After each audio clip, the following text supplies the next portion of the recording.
get started. The week before Thanksgiving. I gotta tell you, on this side, it feels like crunch time. Like, the days before the big final exam or something, I don't know what. The days before the wedding, the days before Miami Art Week. That's really what it is. Yeah. Yeah, yeah, a lot to do. Um, Laura and I have been working against deadlines, all of the signage, all of that kind of stuff. The deadlines for that is today, Mm. to get everything to the printer and finalized. And we've got some new things going on in Miami this year that I think are going to be really fun and add to the fairs. So we're working on all of that. Yeah. So how about you all? What's going on your end of the spectrum? Shireen, are you ready for Miami? Can you hear me? Yeah. Oh, good. Yeah, Eric's just been working crazy getting ready as you all artists start doing. Once you get into crunch time, then you've got 5 new things that you want to do too. So Yeah. he's got a really exciting, well, I won't spill the beans. You'll have to come by and see it. But there's a lot of last minute things getting going, and we have a 3 to 4 day drive ahead of us. So Oh, we're probably leaving Friday, I guess, after Thanksgiving, if we don't get a head start on it, to start driving down to Miami. Yeah. Yeah. Yeah. Yeah. Mary Lynn, how about you? I don't do crunch time. We plan like way in advance, and Oh, good. I'm just hanging, ready to go. So, okay, you're one of those. Yeah. Yeah, good. Yeah. Well, on our side, there's all of the last minute, people drop out, people come in. Yeah. Yeah. We've got a wait list for Miami like we usually do. So there's moving parts. And I wish we could be a little bit more like you, Marilyn. Dialed in. Yeah, Yeah. and just chill out a little bit. Yeah. Yeah. Ready last month. Not worried about it. Yeah. Yeah. Yeah. Right. Yeah. Yeah. Yeah. That would be nice. Vivian, what's going on with you? Hi, I haven't seen you in a while. It's nice to see you. Yeah. What have you Yeah. been up to?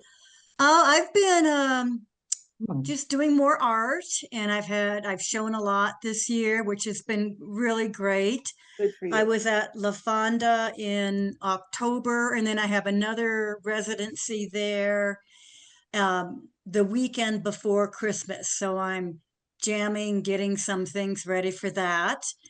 And just thinking about next year, what my plan is, my strategy, and just doing all of that. So it's all good.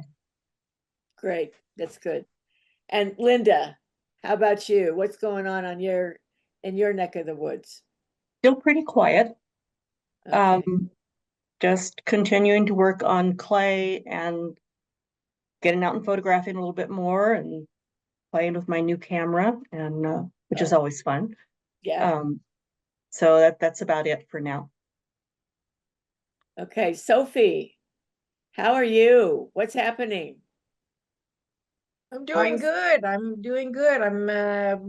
painting. I'm still working on my new studio. It's coming along really nicely. And good news, I was in that I told you I was in that big sporting art auction in Lexington. Yeah. Well, there were multiple bidders on my paintings, I'm happy to report, and it sold for a pretty decent price. So I'm Nice. really happy. That's Yay. great. Yeah, Congratulations. That's you. great. thank you. That's terrific. That's terrific. Yeah. And I think it's trying a new venue, a new, like kind of outside of the box like that can be very exciting. And you never know what it might lead to. Josh, how about you? What's going on?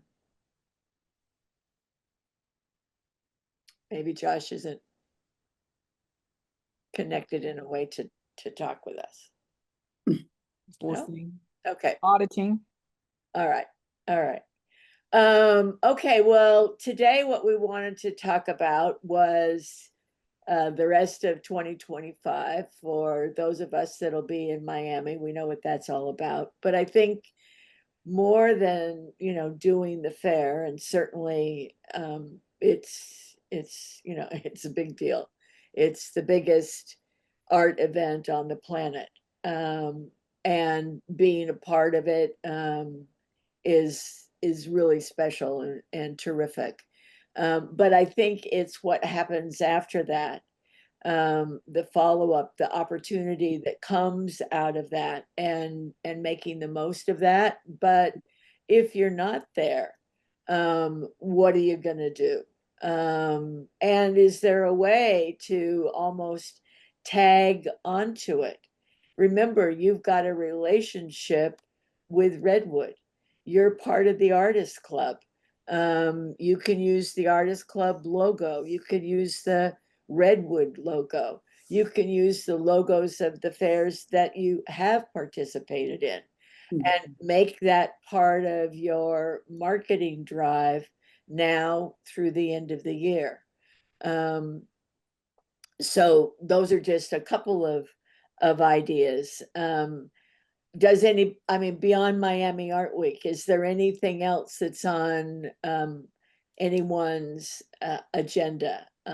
Is there open studios, holiday events that you're doing, anything like that?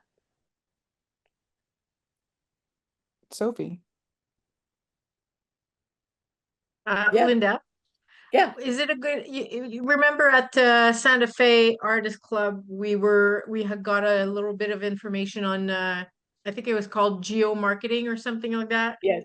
Yes. Would that be a good idea for Miami? Absolutely. Remember that those people are there, and you can geofence them. Geofencing. You can send them a message via geofencing, and you can even target that through Instagram, as well as Google. But you can also reach out to, and in Santa Fe, we introduced you during your session, Sophie, to I'm forgetting his name, but at REDZIA, REDZIA, and they specialize in geo fencing, geo marketing across the United States. So that absolutely could be an avenue to think about. Do you use them at all? We're not using them this year. We have used them very extensively in the past. We're not using them for Miami. We're really kind of channeling in and really maximizing our social media presence. And we're having unbelievable results. Jessica, who is our new social media manager, is really, she's also an influencer. And it's been very productive for us. So yeah. Good so- news, and it shows too. I've seen you more present than ever Oh, on yeah. on Yeah. social Agreed. media, A Yeah. lot of social media. Yeah. which is really And, good. It's she's nice just to kind see. of magical with it. She gets an idea, she'll come to Laura for some help with some graphics and that kind of thing, and they kind of partner together. And Jessica is really off and running. She's a pro. She really she's doing just a fabulous job. Good for you. Good for you. Are you Yeah. still looking for volunteers for Miami? Yeah. Do you want to volunteer? Of course, if you pay for my hotel, my flight, and my meals. That's not a volunteer then, Sophie. Because in the past week I got 2 feet of snow here, so Oh wow. I'm ready for Miami. Yeah. Yeah. 2 feet of snow already. Yeah. Yeah. I was talking actually, Jessica, she has other clients besides us. Jessica was in New York last week and she said, "Oh my God, it's snowing." So it was a little, you know, she's actually from North Carolina, so she's used to a little bit of snow, but not a lot of snow. Okay, so Sorry. kind of we're talking the end of 2025, but 2026 is really upon us. Yeah. And we're already, you know, way into 2026. Yeah. Really planning for the entire year, but certainly Art Expo New York is the next big show that's on our docket, and it follows after some of the major events that happen in New York, that happen across the country at the beginning of the year. So there's a lot of, and I need to get it on to the Artist Club calendar, all of the dates for 2026. But does anybody have a plan? Are you working that strategy out? Because that's important. And we really talk about I call them the discovery documents, but they're really the business plan documents that we've shared with you that kind of are a guide. You know, you may have your own method of creating a plan, but the idea of those documents is they kind of get your head thinking about what your focus is and what your direction is as you begin to make a plan. So any thoughts, any plans, any comments? Yeah, Renee and I have already laid out pretty much all the shows that we're going to for next year. You know, what we're trying to target as far as sales go, people we want to reach out to, collectors we want to reach out to. Yeah, we start making a plan by, gosh, I don't know, September, October, we start thinking about that for the next year. So yeah, we're working on all that. That's great. Perfect. Which shows are you doing, Marilyn? Well, all the Redwoods, plus a couple local ones. And we're thinking about a Chicago, but we're not gallery connected. So we're thinking about trying to get gallery connected in the Chicago area because we'd really like to do Art Expo Chicago.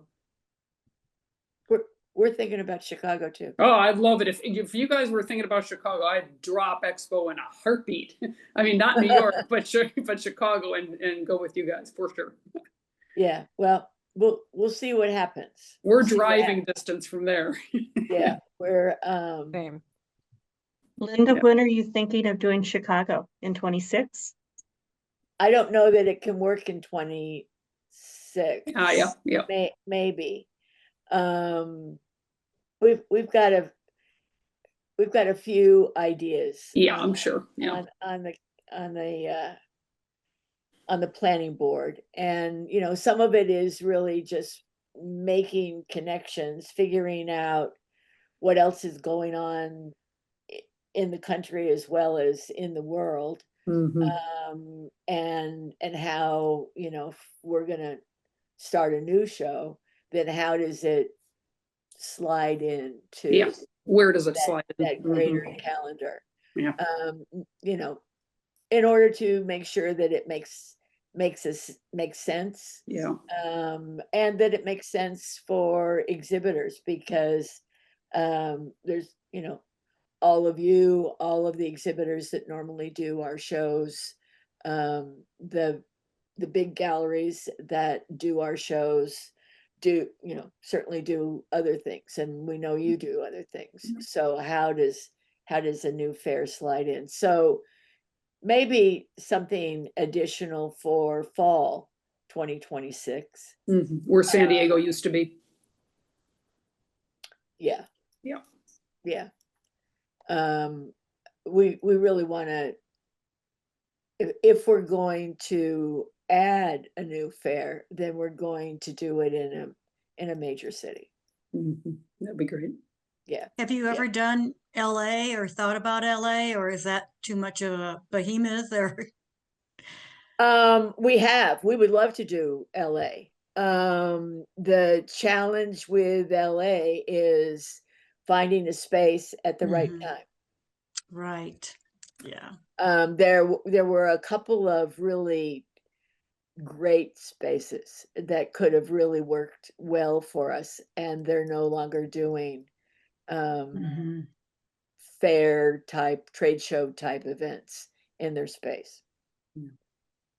So, and that happened a lot in New York as well. We thought about it. We've continued to think about the idea of adding a fall fair in New York. And, we'll see how that all shakes out. Mhm. We'd like to add a couple of fairs Yeah. to the Redwood docket. So Yeah. we're working on it. Yeah. It has to be at the right price. I mean, Yeah. for Well, into yeah. the convention centers, because a Well, lot of the and it, hotels around those areas often want you to, say you're going to take up a certain number of rooms, and if you that's don't right. come up to those numbers, they don't want any part of you then. Yeah, that's right. Yep. There's guarantees Yeah, exactly. in securing a room block. Yeah. Yep. So, and we don't do that anymore. Sure. So like the Marriott in Miami, there's, they wanted a limited room block, and that was fine because we knew we would take that. Mhm. But somebody who wants, an undoable number of room nights, Yeah. we're not interested in that. Yeah. So challenges, what do you think your challenges are as you look towards 2026? What can we talk about, help with? This past year, I've shown in a lot of different places. I've sold some things and that's been great, but I think I want to be more strategic about where I show next year and spread out a little bit outside of Santa Fe. I did have a piece and a show in Denver, so that was good. So I guess converting it more into sales. What am I not doing? um, so yeah, to maximize that. That's a big one. Yeah, I think that that's always a challenge, isn't it? Uh-huh. We talk about it all the time, Right. and Yeah. it's that ABC, always be closing, and kind of getting comfortable with that mentality and the things that you say. But I think that one of the best things that you're doing is getting yourself out there. Hmm. That puts you in a place where you can therefore always be closing, and really being comfortable, with your elevator pitch and your story, and when someone is very interested, then what credit card do you want to put that on? Hmm. um, Yeah, and I've done well at the La Fonda. That's been good. And the I bet. studio tour. That's been good. And, I had a couple of nice sales at Art Santa Fe. Um, but another thing is I was listening to this webinar the other day on this guy that gives you more ideas on how to market yourself on social media. And he was saying that, yeah, it's great to show your process. This is how you do this, and here you are, making your sculptures. But he said what really sells is yourself. People want to buy a piece of you, and so get comfortable around videoing yourself talking about your art, not just showing your art, but talking about you and why it is that you're doing this particular piece, let's say. And I thought that was valuable. Mhm. That's a great point. And I think that one of the people that, well, a couple of people that do that really, really well. And we've talked about the Gebhardts before. They're constantly posting about where they are, what they're doing. Here's Angela with her newest painting. They don't do it so much from a watch me paint as a more of a glimpse into what they're up to kind of thing. Mhm. Other artists, Julie Schumer, she does a fabulous job all the time on her social media. Here's what I'm doing. Here's what I'm painting. Um, she's got a mini course in on gallery. I think it's called Getting into a Gallery or Gallery Ready mini Mhm. course. And she's got a 20% off of like, I think it's $30. So now it's 20% off at $30 or something like that. But, give yourself a gift of one of those courses, or at least go on those websites and look at the social media posts, because Vivian's right. It's the story. Yeah. It's your story that the artwork is beautiful, but they take it home and hang it on the wall as a souvenir of the story of you. And that's what they talk about.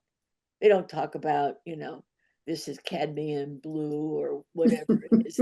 I mean, seriously, or they only use Winsor Newton brushes, that's not, they might, for Eric Siebert's pieces, they might talk a little bit about the technique, but they're going to talk more about, this artist is so cool. You know what he does? He takes a piece of metal and he makes this thing. And he's like, and then the story comes about Eric and what he does in the artwork that he does. And I think that the more of that glimpsing into you, even think of it as a little bit of a lifestyle pitch. The other one you've heard me talk about, Kate Taylor. Her posts are exactly like that. Here I am, here I'm painting, and she's got it, the camera set up on a tripod, capturing her painting, and she's talking about being on the deck at her cabin, and so she's showing how she's making something, sort of, but really what she's showing you is who she is. And in a very kind of transparent way, engaging you in, she's kind of cool. I'd like to learn more about her. So then you follow her and you get more of her posts and you learn more. And I think that more of that story, and you don't have to completely reveal all of the how I do this, but sharing some of that and creating that kind of transparency into who you are, is always a good idea. Sophie, you had a comment you were going to make. No, I was just thinking about exactly that. That's what I have to work on. I'm really bad at that. And 2026, I'm aiming to work on my social media skills again. And sending newsletters is really, really hard for me. Really hard. So draft it up with a bunch of bullet points and then put it in Chat GPT and see what Chat comes back with. Seriously. True, Pretty good I use idea. it. I use it a lot for my bio and for my artist statement, and I use it a lot. I didn't use it for that, but uh, yeah, I know that. But that's my goal for 2026, to keep doing what I'm doing and working on trying more social media and more newsletters. Yeah, good. I mean, that's an excellent goal. And you know what? I sound like I'm pushing Julie, but check out her workshop I things that she's yeah. got, because there's one on there about social media, I think. And you know, she's kind of like this maven of social media. You know, she's got this methodology, and she just kind of, for her at this point, it's like a plug and play. Yeah. And that's what you need to get to, is where you feel Yeah. so comfortable with it that it feels like plug and play. Shireen, you had something you wanted to share.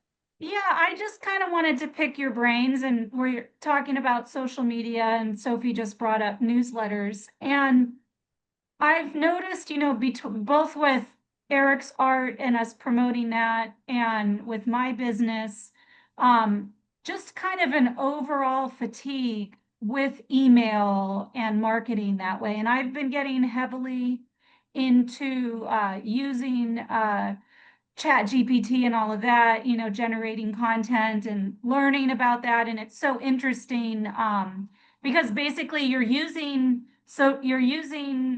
uh, Chat GPT and other forms like that to create content that's searchable by other people using that content. So like nothing that you're doing these days is actually organically happening. It's all one AI scouring to kind of find what another AI has written, and you just have to be using that for everything.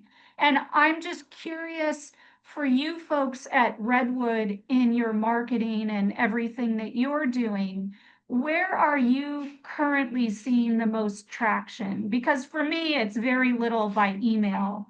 And I know you mentioned that you've kind of got a newer person that's working and doing great as an influencer with Instagram and social media, but just as an overall vision of like how you folks are seeing and how you're approaching and where you're seeing your marketing traction actually happen. If you could talk about that a little bit. That's a really good question, Shereen. Yeah. Thank you. Well, I think it's all of the above. Mm. And the reason I say that is because different different age groups respond to things differently.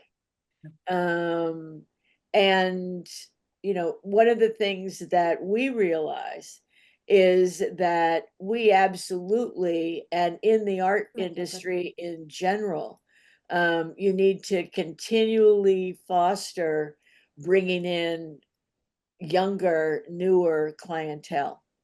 Mhm. People that are older, my age, they probably have, or at least most of them have all of the art that they need. That doesn't really stop me, because there's art that I want. And that's a different thing. Then I have to figure out, where does it go? I literally have two pieces sitting on my desk right now that I love Yeah. them, and I bought them, and I have to figure out where, yeah. Um, You have a so wall, there on the right that has nothing on it. The back of the that, door. yeah, but then it would be on the back of the door. Um, um, so I think that when you think about, you know, age groups, then you also think about, and I was on a webinar a couple of weeks ago, and it was very interesting, because they were talking about that. They were talking about, you know, how does Gen Z respond? How does Gen X respond? And what are they looking for? And I think that we, you know, where are they? They're on social media. That's where they are. Well, So I you've got guess to be on social media, and you've got to be like, you know, shaking it up. I guess what I was asking is, so for example, if we look at ticket sales for Miami, right? Not the free ones that we're sending out to the people that we're already working for, but the people that are actually spending money to Mhm. buy a ticket, Mhm. where is the larger volume of that happening? Is it happening from direct emailing if you're sending out, direct emails to your email list? Is it happening in response to an Instagram post or a Facebook post? Is it happening like that's in your curated list, or is it more, tractioned on something that you're spending advertising dollars on with geofencing? I'm Gotcha. just kind of curious, like where you're, because you have such a wide variety of customer base, Right. compared to us where we're, we, all of us have only kind of dialed in certain areas, maybe based on shows or collectors or where we've met people or organically found people in our, whatever Instagram followers. But you folks have such a robust group. Overall, like where are you seeing your dollars come in from people purchasing tickets? So our strategy in general kind of runs like this. So when we start marketing for attendees, Yeah. we'll start initially to our list of previous attendees. Mhm. Mhm. And that's who we go out to and push hard to for starting about 6 weeks before the fair. As we come closer, and starting about a month before the fair, then we're out there on social media. We've been Mhm. out there on social media for Right. attendees, but now we're spending money, and now we're really pushing, Mhm. and we're spending it on social media. Elliot, who's our director of media communications, he starts actually about 3 months before the fair, pushing out, the press releases, and then also about 6 weeks before, probably more like 8 weeks before, he's making contact. If he hasn't already, 3 months out, he will contact again key media outlets. And we really, in today's market, we do not spend money on print media. Mhm. We Yeah. have media partners, Mhm. and there's a exchange, and he really negotiates that very nicely. So we get a lot of print advertising like in Miami, in New York, in key publications. Mhm. And so there's that, which is, I really don't think that print media drives that much in terms of um, ticket revenue, or even exhibitor interest. What I think it does is it validates. Yeah. It Right. validates you in the marketplace.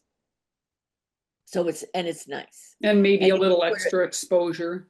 yes, and it doesn't hurt to be affiliated with Forbes magazine or Art Connoisseur. It doesn't, all of that is good stuff. And they're wonderful partnerships. And we benefit from each other, and it's kind of that rising tide raises all boats philosophy.